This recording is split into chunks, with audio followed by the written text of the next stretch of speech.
It's great to see you, as always.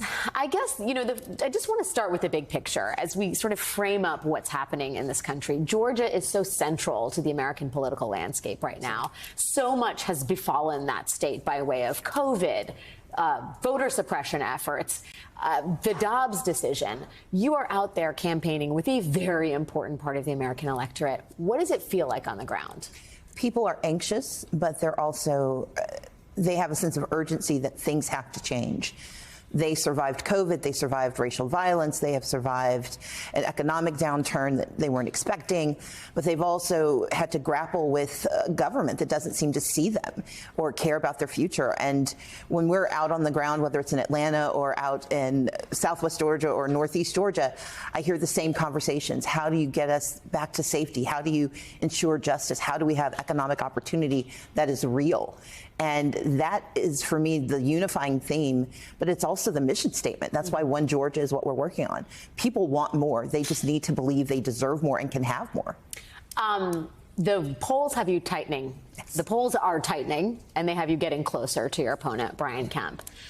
There's been some analysis, I'll call it, about the strategy you're pursuing, which in some ways gets to this age-old conundrum for Democrats and even Republicans. Do you try and peel off voters from the center, or do you try and energize the base? And a lot of the writing has compared your campaign to that of Senator Warnock. Senator Warnock seems to be approaching moderates in particular, trying to peel off maybe some moderate Republicans.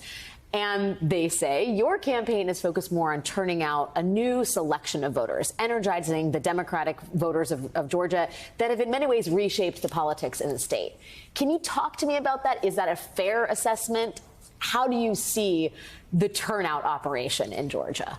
One of the pieces of my approach to politics that seems to confound people is that I treat all voters as persuasion voters. I do not take for granted that anyone who shares my values will necessarily choose to vote. And so where the typical political dynamic says you're persuading people who don't share your political ideology all the time to come with you for once. My approach is to say, how do we share our values and how do we persuade people either to share those values or to participate in the election, because those are both very important binary choices. And we tend to overlook the vast community of people who simply choose not to vote because they don't hear themselves in the conversation. That gets relegated to this sort of, oh, that's base voting. It's not base voting if you don't participate in the elections. You're not a base voter unless you actually vote. And so we see those communities as persuasion voters, as important as moderate Republicans, as important as independents. We go after all of them. When I talk about Medicaid expansion in Georgia, access to health care is not going to be determined based on your partisanship. It's going to be determined based on your income. And in Georgia, if you make less than $9 an hour, the current governor denies you access to health care. I will give that to you, using your own money, the money that Georgians have already paid into the system. And so I don't see the tension or the conflict with the approach that Senator Warnock takes, because we're both trying to get every voter we can. I'm in a posture, though, where I'm talking about state-level issues with a very large state that has very different dynamics depending on where you live. And so my responsibility at the state level is to be as granular as possible with our policy messages. Senator Warnock has to talk about what he can deliver as a U.S. Senator, and he's done an extraordinary job. But I think it is easy punditry to try to put us into conflict when there is no conflict. Both of us want every voter we can, and we want every voter to see themselves in this race as a part of how we make this decision. Well, in particular in the state of Georgia, when you talk about getting every voter, voters that don't traditionally go to the polls, we're talking about young voters, voters of color. What are you, you talk about enfranchising these voters in a way. How do you do that in this political landscape when so much seems so irreparably broken? What is the level of concern just about the action of voting itself, which in Georgia is under threat? Georgia, unfortunately, remains ground zero for voter suppression. And despite the misinformation and I would say outright disinformation delivered often by our top two leaders, by the governor and by the Secretary of State, The law that they passed in 2021 was not in response to any issues of voter security. It was entirely driven, as the governor said, by his frustration with the results. The wrong people voted, in his estimation.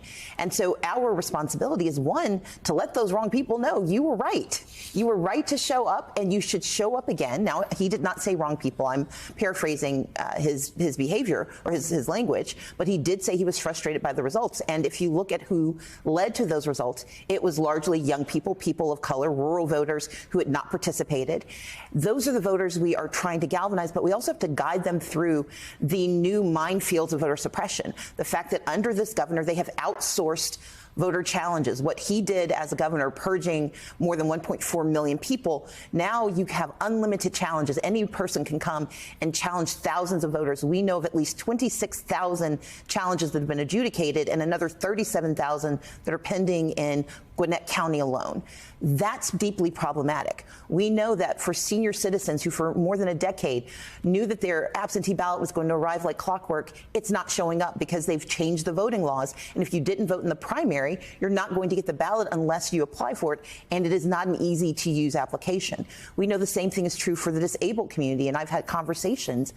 We know that young people are facing a harder time. And so we're doing our best through the network of organizations that are focused on voter engagement to help people navigate the minefield, but also remind them of why it's worth trying. Are you worried? I mean, are you worried about the integrity of the midterm election in Georgia? I'm worried about access to the right to vote in Georgia because we know that there are roadblocks that were put in place intentionally designed to block access. We know that the state has underfunded, once again, our local elections officials, but has made it illegal for them to seek outside funding to make up the difference. We know that these challenges that are coming do not come with additional money. It's an unfunded mandate.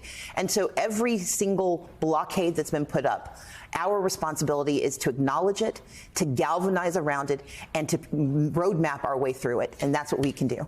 When you think about the fact that you are within, I mean, you have a very strong shot of becoming the governor of the state of Georgia, a black woman in the top of the state house, running the state. In Georgia specifically, in this moment in time, you know, one of the reasons I think we're also transfixed by Georgia is because that special election happened on January 5th, and then we all know what happened on January 6th. And it was almost a glimpse into the sort of two choices facing the country: a movement forward to a more inclusive, multiracial, multivalent American society, or a very violent pull backwards. And when you think about the stakes, when you think about what you represent in this bid for the governorship, I mean, what is the lesson we should take away from what's happening in Georgia right now? That Georgia is a microcosm of what is playing out across this country, that what happened in Kansas is not an anomaly, that what happened in Alaska is not an aberration, but that what can happen both in Georgia on January 5th and in D.C. on January 6th are also very much a part of our current politics. The polarization that has happened is real and tenable, but it is not inevitable. And part of my responsibility as I'm campaigning is to talk about what does it look like to have a leader who actually believes in all of us being able to have access to opportunity. I campaign across the state. I was in North Georgia, which is largely white, largely rural. And one of the reporters asked me, well, why are you here? You know, this is a place that's very red. I'm like, counties don't vote, people do.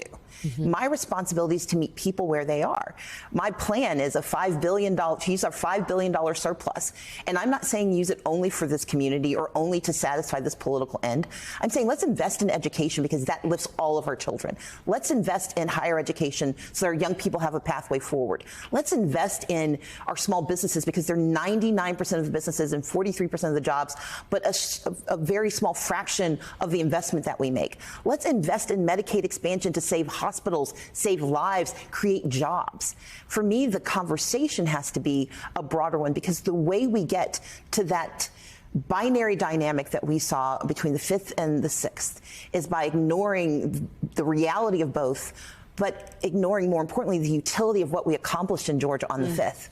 By electing Jon Ossoff and electing Raphael Warnock, by engaging people who were told they would never participate in a special election runoff for the U.S. Senate, we demonstrated that there are voices that have long been ignored that can have volume and have effect.